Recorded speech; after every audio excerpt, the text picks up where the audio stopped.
আজ আমরা খুব সহজেই কড়াইতে খাসি কোরমা করব।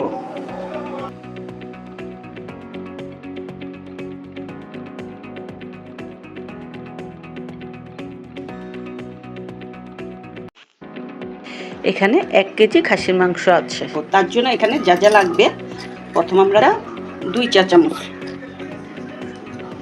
মরিচও দেব, 2 চা চামচ জিরা বাটা দেব, 1 চা চামচ ধনে গুঁড়া 1 চা চামচ, কারি মশলা গুঁড়া 1 চা চামচ, এখানে টক দই দেব 2 টেবিল চামচ,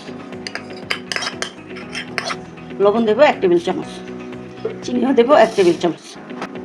এখন আমরা এগুলি সব একসাথে ভালো করে মেখে আধা ঘন্টার জন্য রেখে দেব।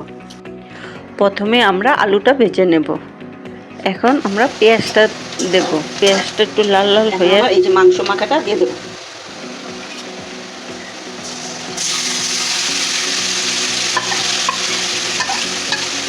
আমরা একটু বাটিটা ধুয়ে জলটা দিয়ে দেবো।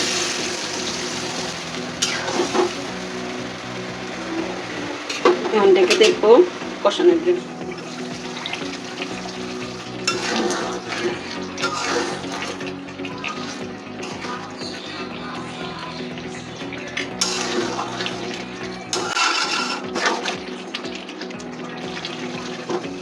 কড়াইতে খাসি মাংস রাঁধতে হলে সিদ্ধ হওয়ার আগ পর্যন্ত গরম জল দিয়ে সিদ্ধ করতে হবে। আমরা একটু জল দেব একটু সিদ্ধ হওয়ার জন্য। একটু ভালো করে সিদ্ধ হলে পরে আমরা আলুটা দেব। আমাদের মাংস সিদ্ধ হয়ে গেছে, হাড্ডি থেকে মাংস একেবারে ছেড়ে গেছে।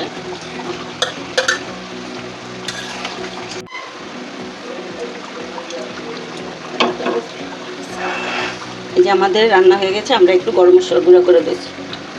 আমাদের রান্না হয়ে গেছে।